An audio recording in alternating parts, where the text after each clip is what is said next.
BRS ప్రభుత్వము ఉద్యోగాలు ఇవ్వలేదని చెప్పి మీరు ఊరూరు చాటింపేసి మరి యువతనంతా కూడా ఏకం చేసి మీరు అధికారంలోకి వచ్చారు. సరే, బీఆర్ఎస్ ప్రభుత్వం 2 లక్షల ఉద్యోగాలు ఇచ్చింది, కానీ చెప్పుకోవడంలో విఫలమైంది. దాని కారణంగా మరి ఎన్నికల్లో ఓడిపోవడం జరిగింది. ప్రజలు మ్యాండేట్ ఇచ్చారు, మీకు అనుకూలంగా మ్యాండేట్ ఇచ్చారు, మీరు న్యాయం చేస్తారని మీకు మ్యాండేట్ ఇచ్చారు. మరి అటువంటి మీరు అధికారంలోకి వచ్చిన తర్వాత మీరు ఉద్యోగాలు ఇవ్వకపోగా బీఆర్ఎస్ ప్రభుత్వం ఇచ్చినటువంటి 30,000 ఉద్యోగాలు మేమే ఇచ్చినామని చెప్పేసి టెంట్ వేసి డబ్బు కొట్టి మరీ చెప్తున్నారు. మరి అందులో కూడా ఇజ్జత్ తక్కువ విషయం ఏంటంటే నియామక పత్రం ఇచ్చి వాళ్ళని నియమించడం లేదు. గురుకుల టీచర్లు వాళ్ళు రోడ్డెక్కి పోరాటం చేస్తున్నారు. ఎంత ఘోరం అంటే పాపం పసిపిల్లల తల్లులు కూడా రోడ్డెక్కి వాళ్ళు ఆర్తనాదాలు చేస్తుంటే గుండె తరుక్కుపోతూ ఉంది. నోటిఫికేషన్ ఇచ్చింది, పరీక్ష నిర్వహించింది, ఫలితాలను ఇచ్చింది బీఆర్ఎస్ ప్రభుత్వం. మీరు కేవలం నియామకాలు మాత్రమే చేయాలి, నియామకం పత్రం ఇచ్చి వాళ్ళను ఆఫీసులకు వెళ్ళి వాళ్ళ సీట్లో వాళ్ళను కూర్చోబెట్టాలి. కానీ అది కూడా మీరు చేయలేక ఇంకా మీదికెళ్ళి బురద వెళ్ళేటువంటి ఒక ప్రయత్నం, ఇది సరైనటువంటిది కాదు అని చెప్పి ఈ సందర్భంగా గుర్తు చేస్తూ ఉన్నాను. అదేవిధంగా మెగా డిఎస్సి మీరు ఆ రోజు ఎన్నికల సందర్భంగా ఏం చెప్పారు? మెగా డిఎస్సి వేస్తాము, 25,000 పోస్టులను మరి విడుదల చేస్తాం, ఆ ఖాళీలన్నింటిని కూడా భర్తీ చేస్తామని చెప్పారు. కానీ తీరా చూస్తే కేవలం 11,062 పోస్టులను ఇచ్చి ఈరోజు చేతులు దులుపుకునేటువంటి ఒక ప్రయత్నం చేశారు. ఒక్క పీఈటీలే 1674 పాఠశాలల్లో పీఈటీలు కావాల్సి ఉంటే కేవలం 182 మంది పీఈటీలకు మాత్రమే ఈరోజు నోటిఫికేషన్లు ఇచ్చాను. ఆలోచించండి. అంటే కనీసము ఒక 50% కూడా వాళ్ళు ఫిల్ చేయడం లేదు. కాబట్టి డిఎస్సి పోస్టులను 25,000కు పెంచాల్సిందిగా ఈ సందర్భంగా మేము డిమాండ్ చేస్తూ ఉన్నాం. అదేవిధంగా మరి జియో 46 బాధితుల గురించి మీ అందరూ కూడా తెలుసు.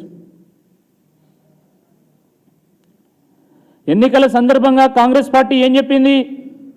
జియో 46 బాధితులారా రండి, మీరు కాంగ్రెస్ పార్టీ కోసం పనిచేయండి, గ్రామ గ్రామాన తిరగండి, వాడ వాడ తిరగండి, కాంగ్రెస్ పార్టీకి ఓట్లు వేయండి, ఓట్లు వేయించండి, మేము రద్దు చేస్తాం జియో 46ని, మేము మీకు న్యాయం చేస్తామని చెప్తే ఈ జియో 46 బాధితులందరూ కూడా పాపం వాళ్ళు నమ్మి ప్రతి గూడెం, ప్రతి తండ, ప్రతి గ్రామం తిరిగి మీకు ఓట్లు వేయిస్తే ఈరోజు వాళ్ళకి కనీసం అపాయింట్మెంట్ ఇవ్వడం లేదు.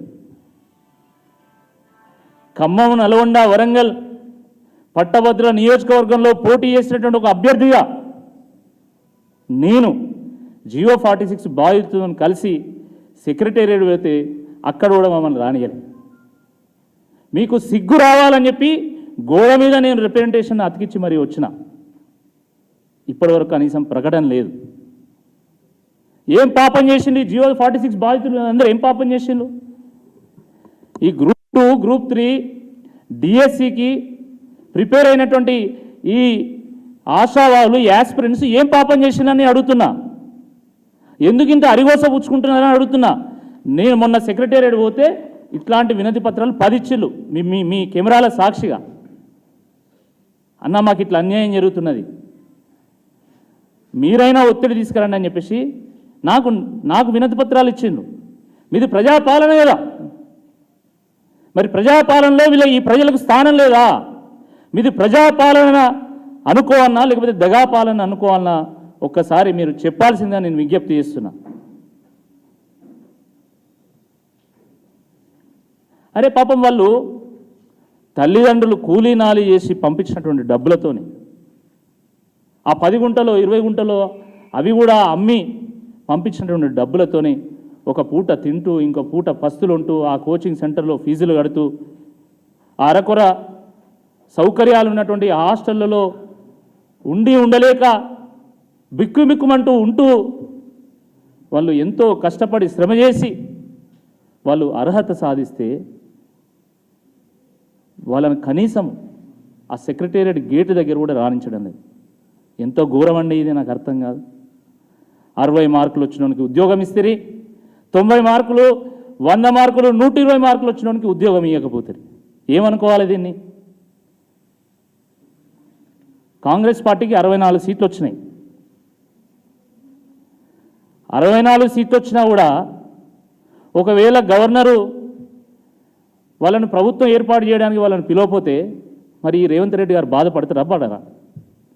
ఈ కాంగ్రెస్ పార్టీ నాయకులు బాధపడతారా పడరా? అంటే మీకు అర్హత వచ్చిన తర్వాత కూడా మిమ్మల్ని ప్రభుత్వంలో రానియకపోతే మీకు బాధ ఉంటుందా ఉండదా?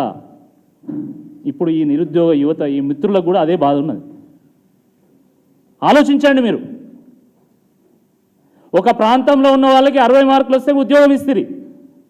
ఇంకో ప్రాంతంలో ఇదే తెలంగాణలో ఇంకో ప్రాంతంలో ఉన్న వాళ్ళకి 120 మార్కులు వస్తే వాళ్ళకి ఉద్యోగం ఇవ్వకపోతుంది. వాళ్ళ కడుపు మండుతుందా మండదా? వీపు మీద కొడితే భరిస్తాం, కానీ కడుపు మీద కొడితే తప్పకుండా తిరగబడతాం. ఇది తెలంగాణ గడ్డ. ఈ తెలంగాణ గడ్డలో పుట్టినటువంటి ప్రతి వ్యక్తి డిఎన్ఏలో తిరుగుబాటు ఉంటుంది, తెగింపు ఉంటుంది, త్యాగం ఉంటుంది, తెగ ఉంటుంది. ఖచ్చితంగా కొట్లాడతాం. ఈ ప్రభుత్వం మెడలు వంచైనని చెప్పి వీళ్లకు న్యాయం చేస్తామని చెప్పి ఈ సందర్భంగా గుర్తు చేస్తున్నాం. మీది ప్రజాపాలన కదా, మీది ప్రజాభవనం కదా. ఆ ప్రజాభవన్కి వీళ్ళని పిలవండి. మీ చేతులతో వాళ్ళకి అన్నం వడ్డించండి, వాళ్ళతో చర్చించండి, వాళ్ళకి సమస్యకు పరిష్కారం చూపాల్సిందిగా నేను కోరుతా ఉన్నాను. లేదా బీఆర్ఎస్ పార్టీ ఆ ప్రజాభవన్లకు చొచ్చుకొని పోయి అక్కడనే వంట వార్పు చేసి నిరసన తెలుపుతామని చెప్పి ఈ సందర్భంగా హెచ్చరిస్తున్నాం. ఉద్యమ పార్టీ ఉడుగు దెబ్బ ఎట్లా ఉంటుందో చూపిస్తాం, దాన్ని రుచి చూపిస్తాం, ఊరు వాడని ఏకం చేస్తాం, ఉద్యమ కార్యాచరణ ప్రకటిస్తాం. తప్పకుండా ప్రభుత్వం యొక్క మెడలు వంచి తీరుతామని చెప్పి ఈ సందర్భంగా హెచ్చరిస్తా ఉన్నాం.